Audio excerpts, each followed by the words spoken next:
Баршаңызға қайырлы күн, каналыма қош келдіңіз. Бүгін сіздерге бір ғана қамырдан екі түрлі булочки жасап көрсететін боламын. Видеоны соңына дейін қарап, менің каналыма тіркелуді ұмытпаңыздар. Үйдегі бар қарапайым заттармен жасаймыз, және де өте жұмсақ әрі дәмді болып шығады.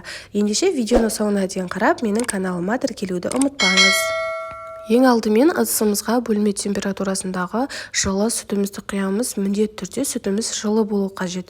Үстіне бір шай қасықпен тұзымызды және 10 граммдай құрғақ ашытқымызды саламыз. Ашытқыңыз міндетті түрде балғын болу қажет, яғни мерзімі өтіп кетпеуі қажет. Осылай көпіртіп жақсылап тұрып араластырып аламыз, және де үстіне қантымызды қосамыз.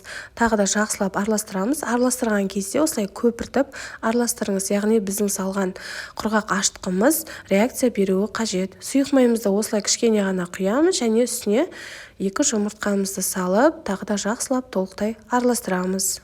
Видеода көріп тұрғандарыңыздай сұйық майды толық салмайсыздар, кішкене ғана алып қалыңыз. Оны қазір қамыр илеу барысында қосатын боламыз. Ендігі кезекте алдын ала илектен өткізілген ұныңызды осылай аз-аздан салып, жұмсақ қамыр илейтін боламыз.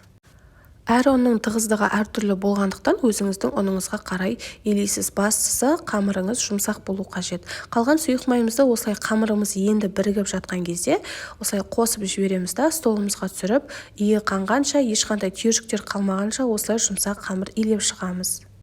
Мінекей қамырымызды илеп болдық. Енді үстіне кішкене ғана сұйық майымызды жағып, қолымызбен барлық жеріне жеткізіп шығамыз. Дәл осылай жасасаңыз, қамырыңыз өте әдемі, бір тегіс және жылтырап көтерілетін болады. Қамырдың үстіне міндетті түрде целлофан немесе бижуі пленканы жабуды ұмытпаңыз. 1,5-1 сағатқа жылы жерге осылай бетіне жылы шүберек жауып қалдыратын боламыз. Шамамен 1 сағаттан аса уақыт өткеннен кейін қамырымыз осылай екі есе өте әдемі, бір тегіс және тығыз болып көтерілетін болады.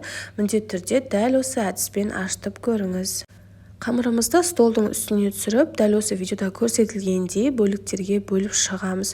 Қатты үлкен немесе қатты кішкентай қылудың қажеті жоқ. Егерде сізде кухонный весы болса, соған өлшеп алсаңыздар да болады. Менде ол болмағандықтан осылай көз мөлшерімен жасайтын боламын. Барлығын дөңгелек қылып аламыз.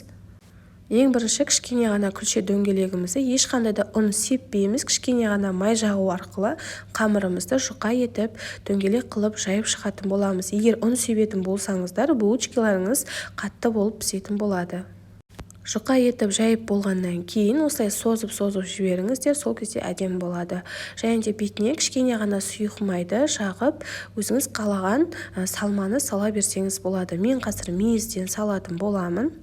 Кез келген тәтті мейізді қолдансаңыздар да болады. Дәл осы видеода көрсетілгендей осылай үстінен кішкене басып жібереміз де, және де әдемілеп орап шығатын боламыз. Дәл сол ораған жерімізден пышақтың көмегімен бас жағын кеспей толық астына дейін кесіп шығамыз.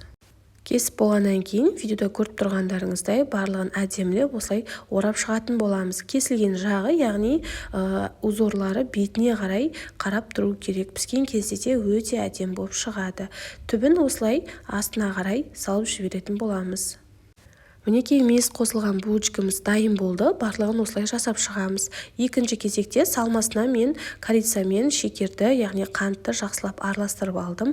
Қамырыңызды тура бірінші булочкадағыдай жұп-жұмсақ қылып, жұп-жұқа қылып жайып шығатын боламыз. Осылай корицамен шекер қосылған салманы жақсылап сеуіп шығамыз да дәл видеодағыдай орап шығатын боламыз. Дәл осы рецептпен жасап көріңіз, сіздерден бірден шығатынына сенімдімін. Осылай орап болғаннан кейін пышақтың көмегімен ортасынан кесіп, бағанағы бірінші булочкада қалай орадыңыз, яғни қалай өрдіңіз, солай өріп шығатын боламыз. Яғни кесілген жағы бетіне қарап тұруы қажет. Айналдырып орап, шетін осылай түбіне салып жібереміз. Осымен біздің екінші начинкамыз салынған булочкамыз дайын болды. Булочкаларымызды міндетті түрде арасын алшақтау қылып, пергамент қағаздың үстіне орналастырамыз. Қатты жақын қылмаймыз. Барлығын әдемілеп орналастырып болғаннан кейін жұмыртқамен осылай бетін жақсылап жағып шығатын боламыз. Жан-жағына сол кезде әдемі болып қызарып пісетін болады. Міндетті түрде 180 градуста 30-35 минутта пісіріп алатын боламыз.